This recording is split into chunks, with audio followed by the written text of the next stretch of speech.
YG와 JYP의 책걸상. 책에 관한 걸쭉하고 상큼한 이야기. YG와 JYP의 책걸상이 찾아왔습니다. YG 강량구입니다. JYP 박재영입니다. 그리고 SBS 김서연 PD도 나와 있습니다. 어서 오십시오. 네, 김서연 PD입니다. 네, 반갑습니다. 오늘도 댓글 몇 개만 소개하고 그 지난 시간에 이어서 70세 사망 법안 가결과 당신의 노후 이야기를 계속해서 해보도록 하겠습니다. 네, 팟빵에 오직할 분님이 댓글 남겨주셨는데요. 우리와 달리 이벤트 댓글이 많습니다. 너무 겸손하셨어요. 크크. 홍보만 잘 되었다면 어마어마한 댓글이 달렸을 겁니다.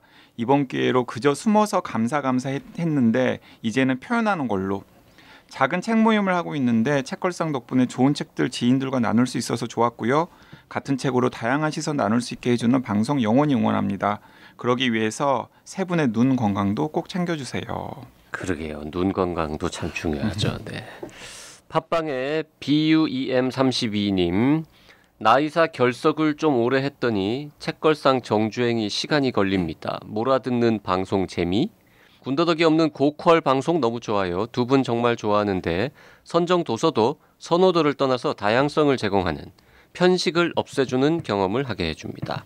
늙은 아줌마가 팟캐 덕에 좋은 강연을 듣는 마음입니다. 책을 떠듬 읽지만 좋아하거든요.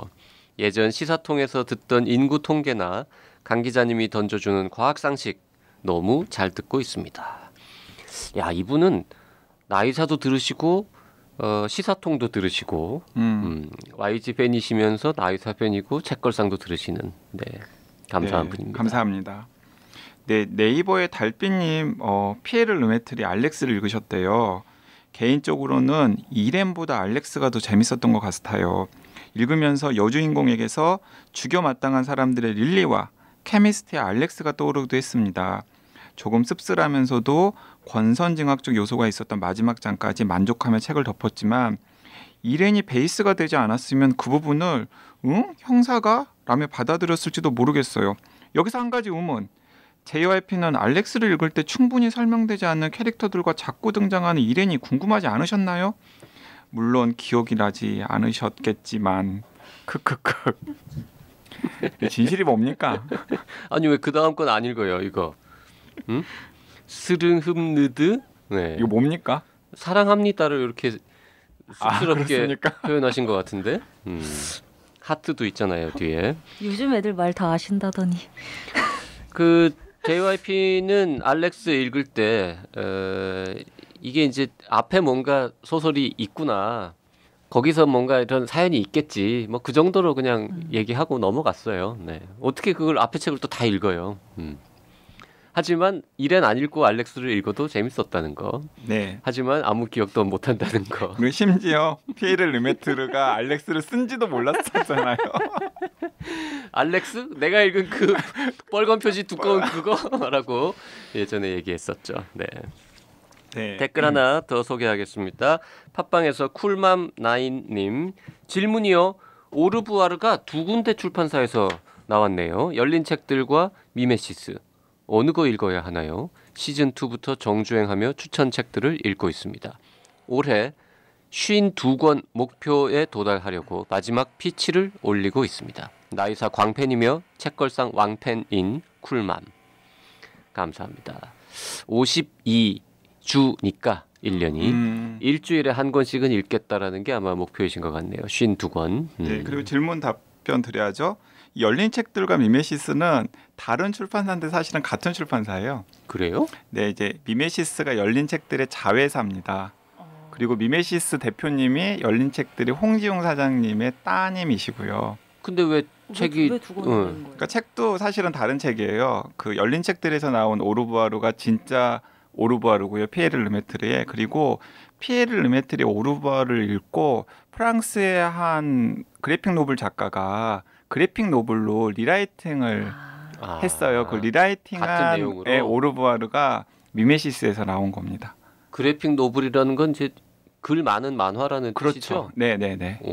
그래서 성인들을 위한 만화. 네, 오르부아르의 그래픽 노블이 있는데 그게 미메시스에서 나왔고, 이제 미메시스는 열린 책들의 자회사로 약간 예술 전문 출판사 뭐 이런 거죠. 미메시스니까. 네, 미메시스니까. 네. YG는 참 아는 게 많아요. 모르는 게 없네요. 네. 네, 그리고 그 열린 책들의 뒤에 보면은 그 홍지웅 사장님 옆에 홍애땡님이 또 발행인으로 같이 나와 있거든요. 그분은 홍지웅 사장님의 아드님. 네. 약간 네, 그 승계 작업하시는 거죠. 그러니까 왜냐하면 저는 그 책을 읽으면 책의 뒤에 판권 페이지 되게 열심히 보거든요. 근데 어느 순간에 사장 이름이 홍지웅이었는데 거기에 홍 씨가 또 올라 있는 거예요. 그러니까 같은 홍 씨니까 뭔가 가족이겠거니라고 생각하고 뭐 와이프가 같은 성씨는 아닐 거 아니에요. 대개는 그래가지고 또 인터넷 검색을 한번 해봤죠. 그랬더니 아니나 다를까 이제 아들과 딸이 있는데 아들은 딸은 미메시스, 아들은 열린 책들 뭐 이렇더라고요. 뭐 저기 이게 이게 괜찮아요? 제가 이상한 사람 아니고요. 이상한 사람 있죠. 네, 저런 사람 없죠. 그렇죠. 누가 뒤에 판권을 자, 쿨맘님 열린 책들 소설을 읽으셔야겠네요. 일단 맞습니다. 그거를 읽으시고 장담하건대 이 그래픽 노블로 만들려면 글자 대부분을 없앴을 거 아닙니까? 네. 글 텍스트의 양은 뭐 반의 반 이하로 줄어들 게 뻔하기 때문에 저희는 그냥 소설로 읽으시기를 일단 권해드리고 그리고 JYP가 지금 까맣게 입고 있는데 저희가 오르부아를 소개할 때 박평이 이야기했어요. 아, 그래요? 그래픽 노블이 있었다고. 그래요. 그리고 그래픽 노블도 괜찮다고. 근데 느낌이 다르다라는 이야기를 박평이 했었던 걸로 제가 기억이 납니다. 근데 오르부아로 열린 책들이 되게 두껍잖아요. 맞아요. 그거 두껍죠. 그래픽 노블로는 분량이 어느 정도나 돼요? 그래픽 노블은 아무래도 분량이 좀 더 짧죠. 이게 오르부아르가 그래픽 노블로도 만들어졌고 영화로도 만들어졌잖아요. 그런데 제가 세 개를 다 보신 분 이야기를 들었는데 그 이호석 대표가 다 보셨다 그러더라고요. 페퍼민트. 네, 페퍼민트 이호석 대표가 영화 근데 좀 실망스러우셨대요. 소설과 비교했을 때. 영화로 만들기에는 너무 거창한 대작이죠. 네, 그래서 저는 소설을 한번 도전해 보시기를 권해드리고 좀 두꺼워도 굉장히 빨리 읽히기 때문에 괜찮습니다. 네. 두꺼운 책을 아주 싫어하는 JYP도 아주 기쁜 마음으로 즐겁게 읽었으니까요. 네. 자, 오늘 고령화 특집 지난 시간에 이어서 준비하고 있습니다. 고령화를 정면으로는 아니고 한 측면으로 다룬 한국과 일본의 독특한 디스토피아 소설 박형서의 당신의 노후는 지난 시간에 조금 자세하게 얘기를 했고요. 이번에는 가키야 미유라는 역시 낯선 이름입니다. 네. 작가의 일본 소설 70세 사망법안 가결이라는 책을 좀 더 살펴보죠. 그 기본 설정은 지난 시간에 잠깐 얘기를 했는데 그래서 그런 법안이 이제 발의가 된 거는 기본 설정이고 주인공들은 그럼 어떤 사람들이 나옵니까? 주인공들은 일단은 지난번에 말씀드렸던 시어머니가 가장 중심에 있다고 해야 되나요? 원인 제공을 하니까. 그렇죠. 이 소설에서 모든 갈등의 원인 제공을 이 시어머니가 하는데 이 시어머니가 방에만 누워 계시는 분이죠. 네. 병이 있어요. 네. 근데 아주 막 반신불수 전신마비는 아닌데 마음만 먹으면 움직일 수 있으나 이미 아주 쇠약하고 약간의 마비는 있는 뭐 이 정도인 것 같더라고요. 그리고 70세 사망법안 가결 소식을 듣고서 더 삶에 대한 의지를 놓아버리는 예전에는 뭐 이렇게 밖에 외출도 좀 해보고 싶어하는 욕심 같은 것도 있었고 치료를 적극적으로 받아보고 싶어하는 욕심도 없었던 건 아닌 것 같은데 이제 두 가지 이유 때문에 하나는 너무나 그냥 자기를 수족처럼 보살펴주는 며느리가 이제 전업주부인 며느리가 있고 편안해진 거죠. 예, 거기에다가 사망법안까지 가결되니까 어차피 나 2년밖에 안 남았는데 이대로 살다 그냥 갈란다 뭐 이런 식의. 그리고 어쨌든 그 시어머니는 지금 대소변을 누가 받아줘야 되는 기저귀 차고 있는 상태로 묘사가 식사도 되고요. 식사도 매 끼니 갖다 드려야 되고 씻겨드리기도 해야 되고. 근데 하여튼 말은 할 수 있고 소리도 질러서 사람 부르기도 하고. 네, 그리고 이제 정신은 또 굉장히 말짱하셔가지고 또렷하시죠. 텔레비전 같은 거 보면서 이제 온갖 그 시사에 대한 지식들도 다 이렇게 또 흡수해가지고 그 장면 너무 웃기지 않았어요? 잘난 척도 TV만 하시고. 봐가지고 아는 거 너무 많다고. 자, 그런 이제 시어머니가 있고 또 어떤 인물들이 있습니까? 이 시어머니를 집에서 돌보고 있는 전업주부죠. 며느리 도요코가 나옵니다.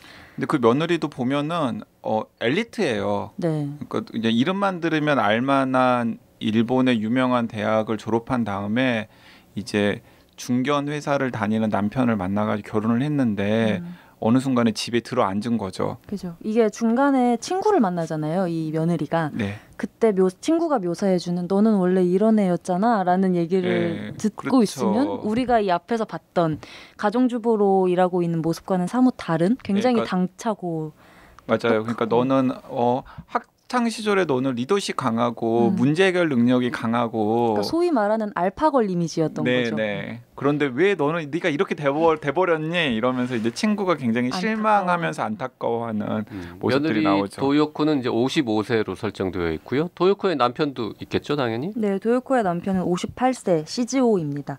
이게 지금 묘한데 55세, 58세 이러면 되게 젊은 것 같은데 이제 이 사람들도 나도 이제 길어봤자 12년밖에 안 남았는데 그러게요. 15년밖에 안 그렇죠. 남았는데 하면서 남은 기간을 세게 되면서 또 문제가 생기는 거죠. 그 작가가 가장 크게 고민했을 것 같은 대목이 뭐냐면 이걸 과연 70세로 할 거냐, 75세로 할 거냐, 혹은 80세로 할 거냐를 가지고 그러니까 박형서 작가의 당신의 노후대로 하면은 80세 그죠. 정도가 그렇죠. 이제 커트라인이겠죠. 근데 80세로 하면은 지금 이 소설에 등장하는 것과 같은 첨예한 갈등 혹은 긴장감 그리고 이 58세, 55세인데 진짜 얼마 안 남았구나 하는 그런 느낌이 훨씬 덜 할 거기 때문에 그리고 70세면 너무나 좀 젊기는 해요, 사실. 그러니까 예. 그 그쵸. 고심 끝에 아마 70세로 네네. 설정을 한 것 같아요. 네.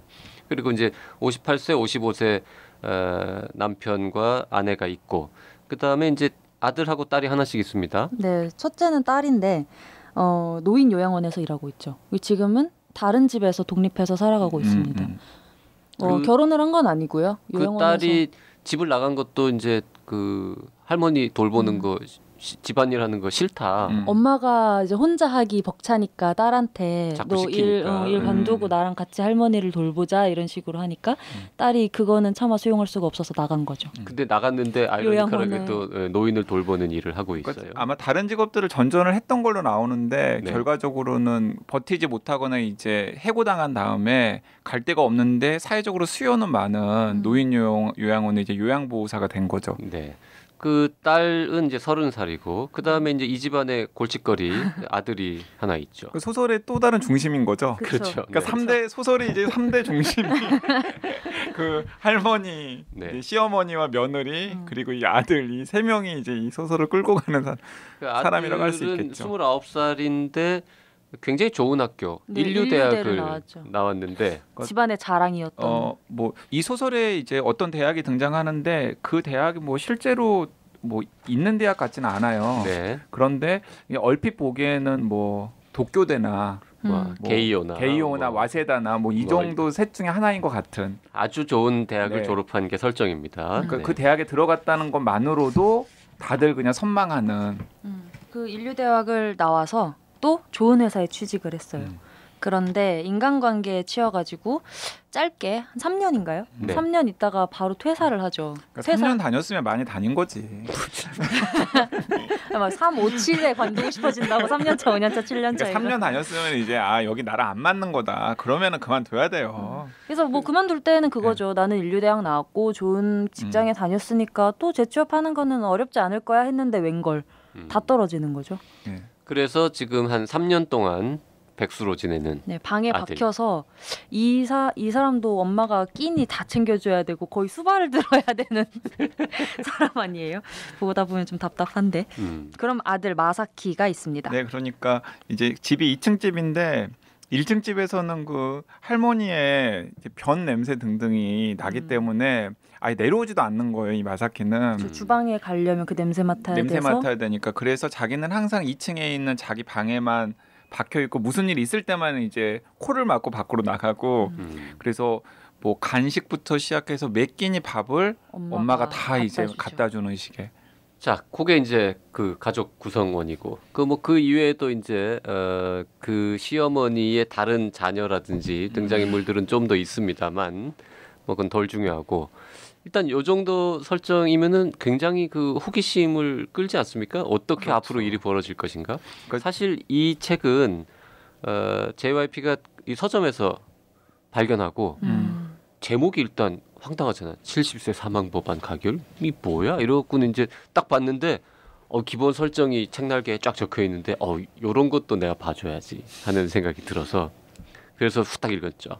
네, 그 애청자분들 뭐 아시는 분들은 아시지만 방송에서 몇 번 언급이 되어가지고 JYP가 준비하는 책들이 몇 권 있는데 그 중에 하나가 마무리에 대한 책이잖아요. 그리고 또 마무리 전문가잖아요. 준비만 너무 오래 하고 있죠. 네. 네. 마무리를 못 하고 계속 준비만 하고 있습니다. 네. 그러니까 이제 또 그리고 JYP나 YG 관심사 때문에 책걸상에서 그 연명 치료라든가 아니면은 그 치매 노인을 어떻게 부양할 것인가 등등의 고령화가 초래하는 여러 가지 문제들에 대한 책들을 저희들이 한 번씩 다룬 적이 있었거든요. 그렇죠. 네. 이제 그 연장선상에서 저희가 70세 사망법안 가결과 당신의 노후도 우리 서현 PD랑 같이 준비를 해봤는데요. 네. 그 책걸상이 이렇게 고령화 문제를 가끔씩 다루는 것은 JYP의 나이하고는 큰 관련이 없다는 점을 말씀을 드립니다. 아니 아무도 안 물어봤는데 찔려서요. 찔려서 이 70세 사망법안 가결이 굉장히 재밌는 게 지금 주요 등장인물 3명에 대해서 서현 PD가 설명을 해줬잖아요. 그런데 누구를 뺀 거죠? 아빠를 뺀 건가요? 아빠를 뺀 건데 3명. 네. 그런데 공감하는 사람이 다를 거예요 아마. 독자들이. 그렇겠죠 아무래도. 맞아요. 그래서 제가 생각하기에 JYP는 그 할머니의 공감. 에이 그 정도는 아닌 것 같은데. JYP는 그 남편에게 공감했죠. 네. 아마도 어르신들 같은 경우에는 60세 이상의 좀 자녀들을 다 키울 만큼 키운 부모님 세대들이 이 책을 읽는다면은 이제 부양을 받아야 하는 이제 어머님한테 시어머니한테 이제 감정이입을 강하게 하실 거예요. 그리고 JYP나 저 같은 경우는 그 이제 며느리나 남편 그렇겠죠. 예, 그쪽에 아무래도 감정이입을 했고 서현 PD 같은 경우는 아들이나 딸. 아들이나 딸. 근데 저는 이게 제 처지와는 상관없이 이 작가가 며느리한테 힘을 되게 많이 줬잖아요. 그렇죠. 네, 그래서 이 찾아봤는데 이 작가의 전작이 또 며느리의 그 가사노동에 관한 책을 또 전작으로 썼더라고요. 그래서 뭔가 계속 끈질기게 그런 점을 지적하는 작가가 아닌가 싶어요. 그리고 이게 또 맞아요. 서현 PD가 지금 정확하게 지금 지적을 했는데 이 가키야 미우가 여성 작가잖아요. 여성 작가인데 1959년생이에요. 그러니까 딱 이 며느리 나이군요. 며느리 나이예요, 딱. 그래서 이 책도 사실 표지 앞부분을 보면 이 70세 사망법안 가결 가지고 고령화에 관한 이야기가 주가 될 것이라고 예측이 되지만 이게 뒷면을 보면은 도요코는 자유를 찾아 나선다. 딱 이 문장이 있거든요. 그래서 작가가 힘주려고 했던 내용은 물론 고령화 사회라는 큰 틀에서 이제 며느리한테 분담되는 이 수발 문제를 조금 주목하려고 했던 게 아닌가라는 생각은 들더라고요. 네. 그래서 이 소설의 전반부는 이 70세 사망법안이 가결되고 나서 한층 이 갈등이 고조돼 있는 상황에서 이 그냥 나 모르겠다 이러다 살다 죽을란다 하는 그 시어머니와 며느리 사이에 이제 갈등이 이제 막 고조되는 절정으로 치닫는 것을 묘사하고 있고 거기에 이제 불을 지르는 게 이제 남편이에요. 남편이 우리나라로 따지면은 뭐 삼성, LG, SK 정도 되는 대기업을 오래 다니다가 이제 임원까지는 못 된 것 같고 부장 정도에서 나 명예퇴직 할래라고 선언을 합니다. 그러니까 부인은 얼마나 반가웠겠어요. 네, 그래서 나도 이제 12년밖에 안 남았는데 명예퇴직 할래 하면서 그 며느리가 이제 막 너무 좋아하는 이제 거죠. 같이 수발 드는 거야 하고 있는데 2년 동안 같이 수발 들고 나서 그다음에 한 10년 정도 같이 세계여행 다니면서 저축한 돈 쓰다가 우리도 가는구나라고 생각하는데 남편이 폭탄 선언을 하죠.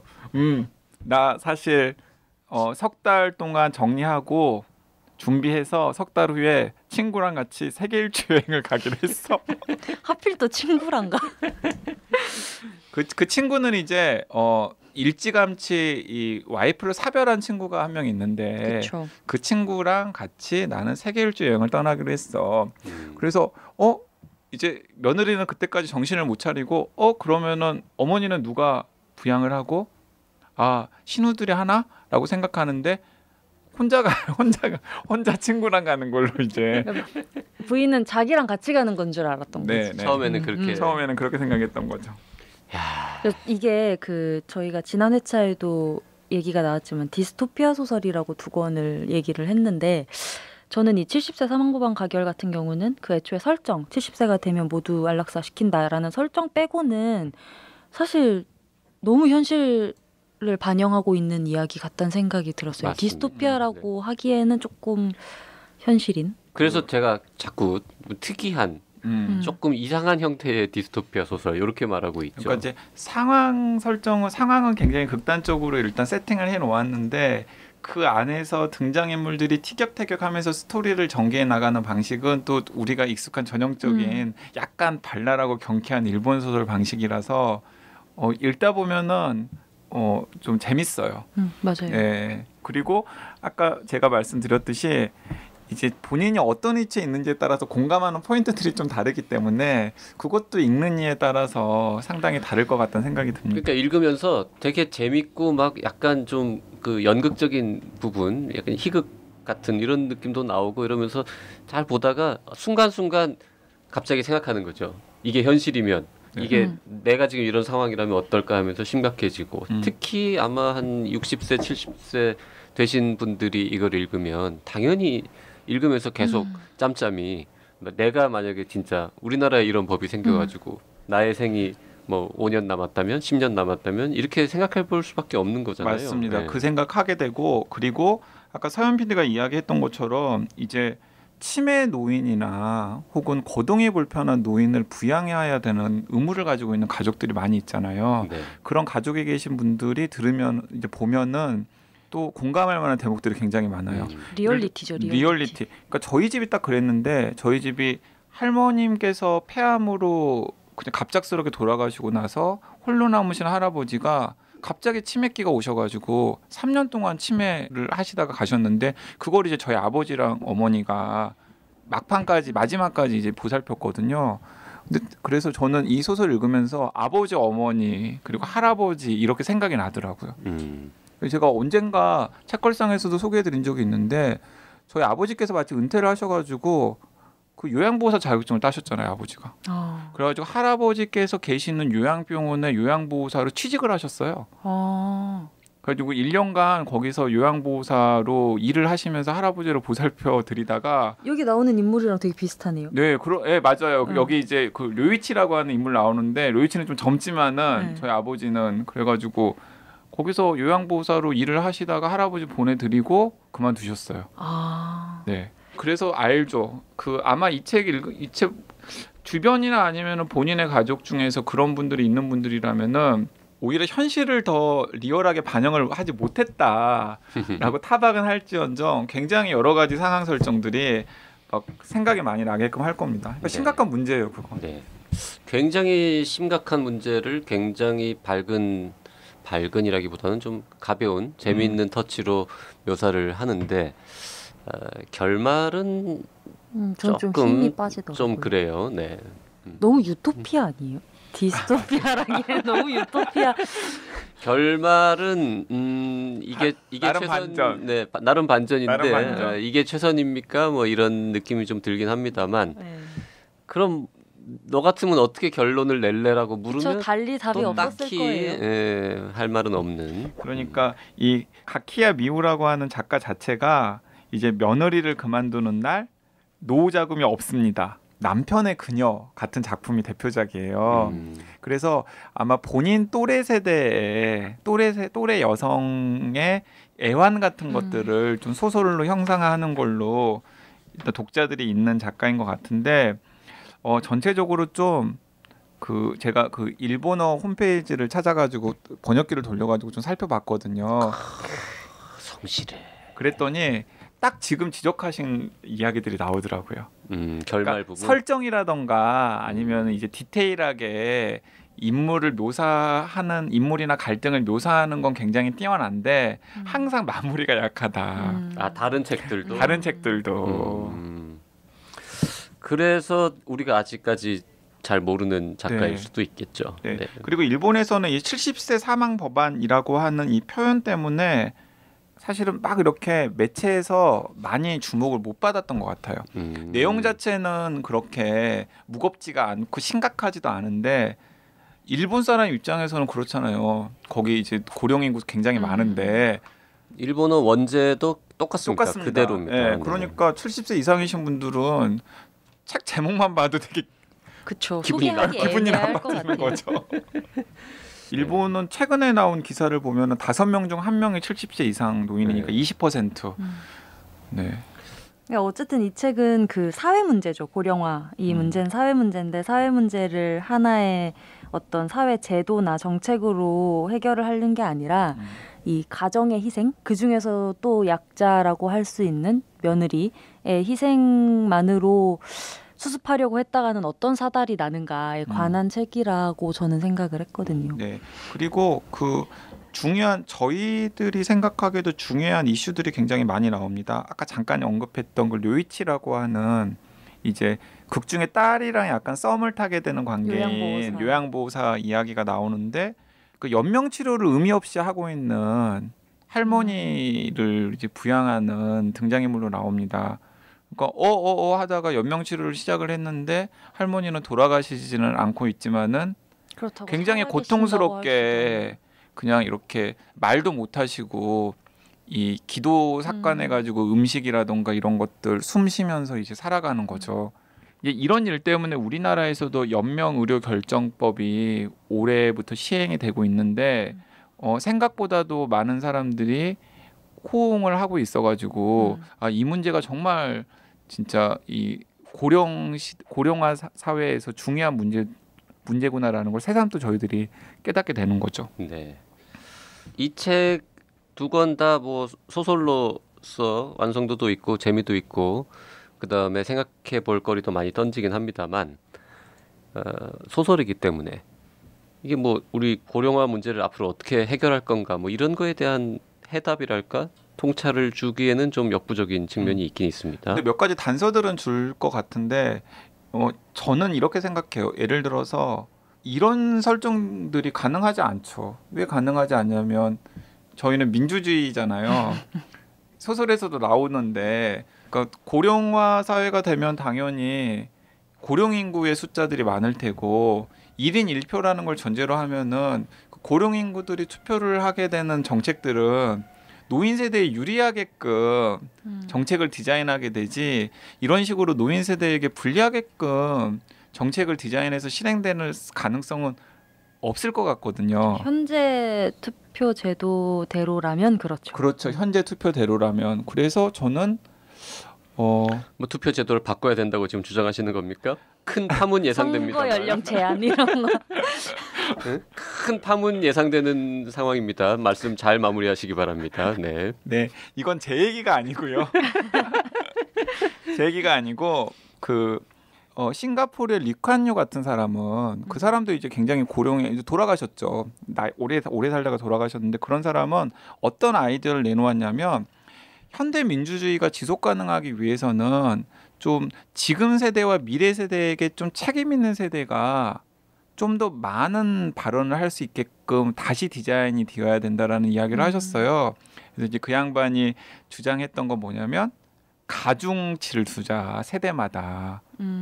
특히 30대, 40대, 50대 정도에게 가중치를 둬야 된다. 근데 왜 30대, 40대, 50대 정도에게 가중치를 둬야 되냐면 30, 40대 같은 경우에는 자기뿐만 아니라 투표권을 가지지 못한 아이들을 키우고 있잖아요. 그래서 지금 자기 세대의 이익만 생각하는 것이 아니라 이 아이들이 자라서 살게 될 사회에 대해서도 좀 더 고민을 할 것이기 때문에 지속 가능성을 고민하는 세대다. 그렇습니다. 그래서 그 세대에게는 뭐 2표를 줘야 된다 이런 아이디어를 이제 낸 적이 있는데 다 뭐 반응이 싸늘했죠. 뭔 개소리야 뭐. 그 40대한테 아이표까지 준다고 하면 네. 그러면 아이 없는 사람은 어떡합니까? 지금 제 앞에 자기 얘기하는 겁니까? 조카들이 있으니까 한 표 가져가시는 거죠. 이제 그런 식으로 좀 이렇게 해서 지금 민주주의가 미래 세대까지를 걱정하게끔 제도적으로 뒷받침을 해야 된다라는 아이디어 같은 것들이 실제로 여기저기서 이제 운운이 되고 있긴 하거든요. 근데 그런 게 필요할 수도 있지 않을까요? 근데 뭐 조심스러운 얘기입니다만 국민연금 개편안 논의 이런 거 진행되는 걸 보면 아직까지 그렇게 먼 미래 우리 다음 세대까지 고려하는 정책을 만들어 나가기에는 우리 정치권이나 국민들이나 조금 네. 덜 성숙한 게 아닌가 뭐 그런 느낌도 좀 듭니다. 그리고 70세 사망법안 가결의 중요한 화두가 또 그런 거잖아요. 그러니까요. 우리는 과연 고령 시대를 살아갈 준비가 되어 있는가? 자, 70세에 강제로 사람들을 죽게 하는 거는 불가능한 일이다. 네. 그럼 뭐 할래? 이건 불가능한 건데 이건 소설에서나 가능한 설정이지만 네. 현실에서 당신들은 무엇을 준비할 것이냐라는 질문을 던지는 거죠. 네. 지금. 그리고 이제 소설에서 제가 생각하기에는 또 굉장히 의미 있는 아이디어가 70세 사망법안 가결을 보면 나오는데요. 노인들이 늘어나니까 실버 산업을 통해서 경기를 부양해야 된다.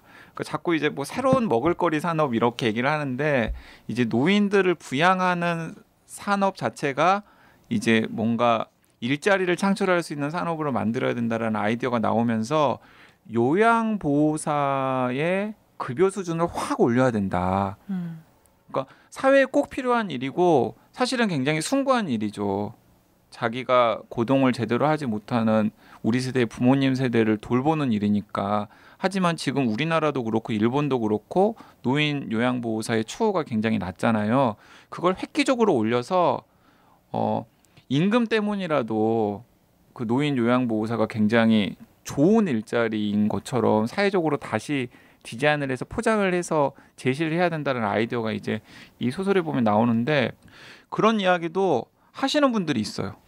그렇죠. 그거야 뭐 이제 네. 가장 아이디어하게 이제 흘러간다면 미래가 뭐 우리 로봇도 있고 맞아요. 인공지능도 그러니까. 있고 신기술 때문에 생산성이 자꾸 높아지고 사람이 할 일은 점점 줄어들면서 일자리는 줄어들고 하니까 그럼 그 사람들은 뭘 할 것이냐. 네, 그래서 그 로봇의 이런 재원들을 네. 가지고 그런 IT 기업이나 로봇 기업 같은 데서 세금을 많이 내면 그 세금을 모아가지고 이렇게 로봇이 잘하지 못하지만은 특히 고령사회나 이런 데서 꼭 필요한 직업들 뭐 예를 들어 요양보호사 같은 직업들에게 예를 들어 그 재원을 가지고 뭐 높은 인센티브를 주고 뭐 이렇게 하자라는 아이디어 같은 것들을 내시는 분들이 있더라고요. 네, 네. 저는 그런 건 상당히 진지하게 좀 고민을 해봐야 되지 않나라는 생각이 개인적으로는 듭니다. 제도적으로는 그럴 것 같고 근데 네. 저는 계속 이제 이 두 권을 읽으면서 계속 들었던 생각은 우리가 그 늙어감, 나이 들어감에 대한 혐오가 좀 있잖아요.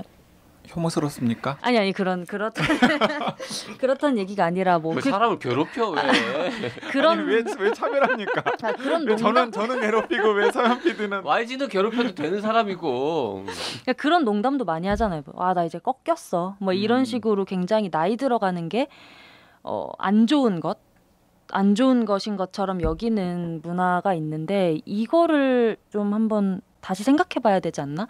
늙어가는 게 그렇게 정말 안 좋기만 한 것인가? 맞습니다. 이게 어쩌면 가장 중요한 지점일 수도 있다는 생각도 들더라고요.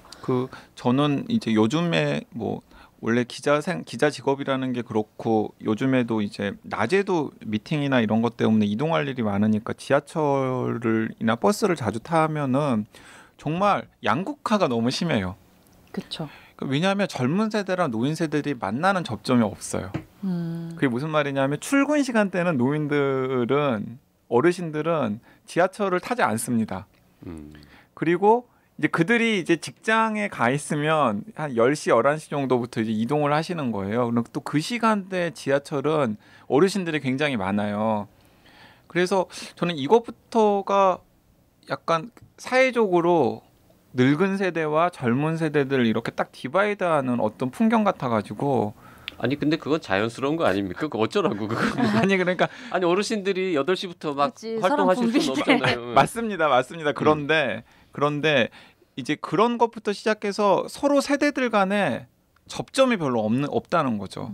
서로를 이해하고 그다음에 뭐 대화를 나누고 쟤네들은 어떻게 살고 이런 것들을 서로 이해하고 살필 수 있는 접점이 없다는 게 저는 이게 방금 서현 PD가 얘기한 사람은 누구나 늙어가고 이게 되게 세대 담론이 묘한 지점인 네. 건데 우리가 왜 사회 담론을 나눌 때 진보 보수를 나눈다거나 가령 뭐 이민자 내국인 이렇게 나눌 때 이 사람이 연쇄적으로 나중에 내가 뭐 처음엔 보수였는데 나중엔 필연적으로 진보가 돼 이런 건 없잖아요. 근데 세대 담론은 내가 지금은 젊어도 필연적으로 나중에는 노인층이 된단 말이에요. 그래서 이제 박형서 작가의 제목도 당신의 노후잖아요. 그리고 이 며느리도 언젠간 그 70세 사망법안 가결에 나오는 며느리도 언젠가는 시어머니가 될 거고 이 딸도 언젠가는 이 엄마가 되는 되게 묘한 지점이 있기 때문에 이 나이 들어감에 대해서 지금 젊은 세대가 계속해서 뭔가 이렇게 터부시하고 이렇게 사회 악으로 바라보고 이러다 보면 사실은 나중에 자기가 그렇게 취급을 받는다는 얘기가 되는 거거든요. 그래서 그 프랑스에서는 굉장히 재밌는 제도가 있더라고요. 저는 그것도 영화나 소설의 소재로 삼으면 좋을 것 같은 생각이 드는데 이제 프랑스에서는 이제 두 가지 문제가 있는데 하나는 고독사 문제가 있는 거예요. 이제 홀로 된 노인들이 자기 집에서 돌보는 사람 없이 죽는 일이 생길 수가 있는 거죠. 그리고 대학생들이나 청년들은 집이 없는 거예요. 아 이거 그 한지붕 두 세대 네, 실제로 서울시에서 정책을 했었어요. 우리나라도 요새 네. 그래서 이제 프랑스에서는 아예 그냥 그 고독사 문제와 청년 주거 문제를 해결하기 위해서 그 두 개를 융합해가지고 꽤 오래전부터 시행을 하고 있는 것 같은데 짝을 지어주는 거죠. 네네. 그래서 이제 노인이랑 집이 있는 그런데 돌봐줄 사람이 없는 노인이랑 집이 필요하지만은 집을 장만할 이제 여력이 없는 이제 젊은이들을 연결시켜서 같이 동거하게끔 하는 제도가 있던데 그런 제도들이 우리나라에서 좀 더 적극적으로 확산이 되고 시행이 되면은 상당히 긍정적인 효과를 나타내지 않을까 하는 생각도 해봤습니다. 할머니들은 좀 인기가 있을 것 같은데 할아버지들은 인기가 너무 없을 것 같아요. 할아버지 폄하하시는 겁니까? 여기 되게 위험한 방송이야. 할머니는 그래도 맛있는 반찬이라도 왠지 해줄 것 같은 느낌인데. 네, 전국의 할아버지들 죄송합니다. 네. 아니, 당신은 할아버지 안 될 것 같아요. 이게 다 같은 문제라니까요. 이게 다 같은 문제라니까. 아니 그래서 걱정된다고. 그런 제도가 있다 한들 나는 혜택을 못 볼 것 같다. 그러니까 저도 그냥 고백을 하자면은 좀 약간 양가적인 감정이 드는데 이제 지하철이나 버스에서 어르신들이 막 되게 우왕좌왕하시고 이러는 걸 보면은 좀 살뜰하게 보살펴드리고 뭔가 좀 챙겨드리고 싶은 마음이 또 한쪽에 들다가도 또 한쪽에서는 막 그냥 삿대질하시고 그쵸, 목소리 높이시고 그다음에 그냥 막무가내로 하고 싶은 대로 하시면은 한숨 나오고 요거 왠지 피하고 싶고 막 이런 양가적인 감정이 든단 말이죠. 네. 자, 아까 김소연 PD가 얘기했듯이 세대 갈등이라는 건 참 다른 종류의 갈등하고는 좀 다르죠. 네. 맞습니다. 나중에 YG가 지하철에서 막 호통치고 소리 지르고 이러고 있을 수도 있는 거예요. 아마도 그러겠죠. 네. 맞지 않을까 그러다가.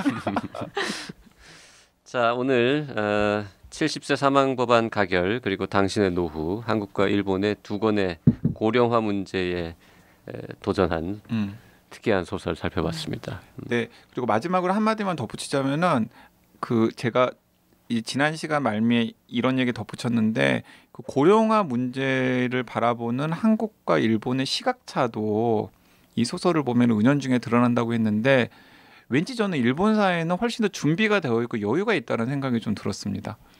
우리가 고령 사회가 됐지만은 이거 잘 극복할 수 있어.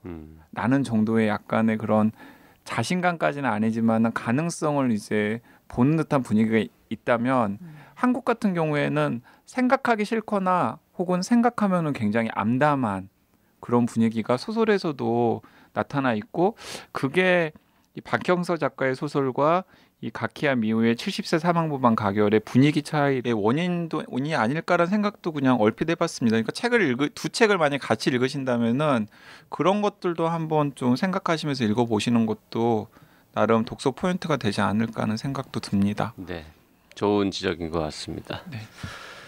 자, 이 책들을 읽으시고 이 고령화 또 생애 마지막 순간들에 대해서 관심이 생기시면 저희가 시즌 1 초반에 소개해드렸던 네.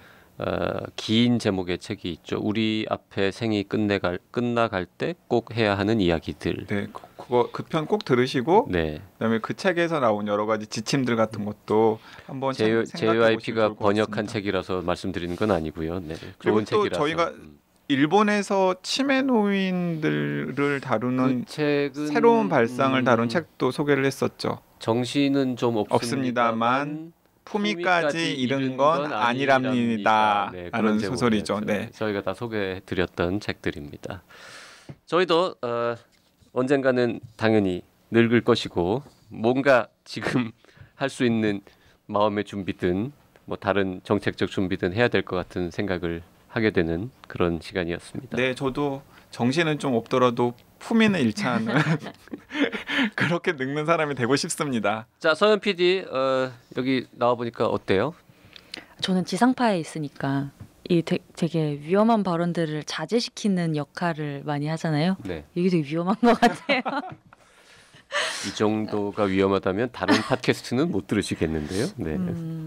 이게 우리 서현 PD가 또 이게 지금 자기가 어쨌든 간에 프로그램을 만들고 있는 그 지상파 PD잖아요. 그래서 자기 검열을 굉장히 많이 하시는 것 같아요. 그렇죠. 약간 온도차가 그러니까 냉탕 우리는 우리가 하는 말을 검열할 거라고 생각했는데 네. 본인의 말을 자꾸 계속 검열하는 검열하고 거예요. 계셔요. 그렇죠. 어떻게 정신을 한번 놓고 해야 되는데. 다음에 혹 출연을 하게 되면 그때는 저희가 맥주를 준비를 해놓겠습니다. 그리고 위험하게 발언할 여지가 전혀 없는 네, 시사적인 문제랑 전혀 연결되지 않는 소설책 같은 거. 뭐 아니면 뭐 역사책도 참 관련되지. 무슨 역사책? 실용서, 꽃꽂이에 관한 책이라든가 뭐 여행 관련 책이라든가. 저희 애청자분들한테 힌트를 하나 드리자면 요즘에 서현 PD가 이기호 작가한테 좀 꽂혀 있대요. 네. 정말. 네, 근데 그 이기호 작가도 최근에 단편집 등을 포함한 이제 몇 권의 책을 냈거든요. 저도 좋아하는 작가 중에 하나인데 그래서 저희 서현 PD랑 함께 이기호 작가의 작품 세계를 한번 살펴보는 것도 좋을 것 같다는 생각이 듭니다. 네. 하여튼 언제라고 아직 날짜를 정하진 않았습니다만 그리 멀지 않은 미래에 또 한번 모시도록 하겠습니다. 네, 그때는 저기 좀 이렇게 검열 안 하고 막 얘기하시고. 저 자기 검열하는 것 같았어요. 막 얘기하는 걸로. 저 별로 안 그랬는데. 검열의 내면화가 된 거지. 내면화. 자, 다음 주에 다시 돌아오겠습니다. 고맙습니다. 네, 바쁜데 나와주신 서현 PD도 감사합니다. 네, 저도 감사합니다.